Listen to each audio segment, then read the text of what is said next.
ವೀಕ್ಷಕರೇ, ಸಕಲೇಶಪುರ ಕರ್ನಾಟಕದ ಒಂದು ಸುಂದರ ಗಿರಿಧಾಮವಾಗಿದೆ. ಇದು ತನ್ನ ಸಾಟಿಯಿಲ್ಲದ ನೈಸರ್ಗಿಕ ಸೌಂದರ್ಯ ಮತ್ತು ಐತಿಹಾಸಿಕ ಮಹತ್ವದ ಕಾರಣ ಜನರನ್ನು ಹೆಚ್ಚು ಸೆಳೆಯುತ್ತದೆ.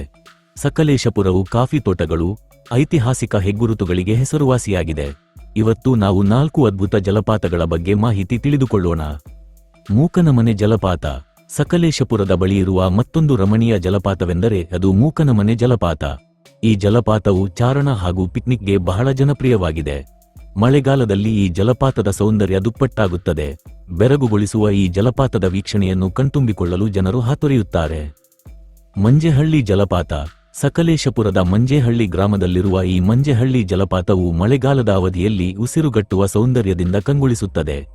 ಈ ಜಲಪಾತದ ಸ್ಥಳವು ನೈಸರ್ಗಿಕ ನೋಟ ಹಾಗೂ ಸ್ವಚ್ಛವಾದ ಪರಿಸರದಿಂದ ಆವೃತವಾಗಿದೆ. ಜನರು ಇಲ್ಲಿ ಚಾರಣ ಮಾಡಲು ಹೆಚ್ಚು ಉತ್ಸಾಹ ತೋರಿಸುತ್ತಾರೆ. ಈ ಜಲಪಾತವು ಚಿಕ್ಕದಾಗಿದ್ದರೂ ಕೂಡ ಅದ್ಭುತವಾದ ಜಲಪಾತವೆಂದು ಕರೆಸಿಕೊಂಡಿದೆ. ಮಲ್ಲಳ್ಳಿ ಜಲಪಾತ. ಮಲ್ಲಳ್ಳಿ ಜಲಪಾತವು ಮತ್ತೊಂದು ಸುಂದರವಾದ ಜಲಪಾತವಾಗಿದೆ. ಈ ಜಲಪಾತವು ಸಕಲೇಶಪುರದ ಸೋಮವಾರಪೇಟೆ ಬಳಿ ಇದೆ. ಜನರು ಜಲಪಾತದ ವೀಕ್ಷಣೆಯ ಜೊತೆಗೆ ಟ್ರೆಕ್ಕಿಂಗ್ನಂತಹ ರೋಮಾಂಚಕ ಹೊರಾಂಗಣ ಚಟುವಟಿಕೆಗಳಿಗೆ ಹೆಸರುವಾಸಿಯಾಗಿದೆ. ಇಲ್ಲಿಗೆ ಹೋಗಲು ಮಾನ್ಸೂನ್ ಅಥವಾ ಮಳೆಗಾಲದ ನಂತರ ಉತ್ತಮವಾದ ಅವಧಿಯಾಗಿದೆ. ಹಡ್ಲು ಜಲಪಾತ. ಸಕಲೇಶಪುರದ ಬಳಿ ಇರುವ ಮತ್ತೊಂದು ಸುಂದರ ಜಲಪಾತವೆಂದರೆ ಅದು ಹಡ್ಲು ಜಲಪಾತವಾಗಿದೆ. ಇದು ಕಡಿಮೆ ಪ್ರಸಿದ್ಧವಾದ ಜಲಪಾತ ಎಂದು ಗುರುತಿಸಿಕೊಂಡಿದೆ. ಈ ಸುಂದರ ಜಲಪಾತಕ್ಕೆ ಚಾರಣ ಅಥವಾ ಪ್ರಕೃತಿ ನಡಿಗೆಯ ಮೂಲಕ ತಲುಪಬಹುದಾಗಿದೆ.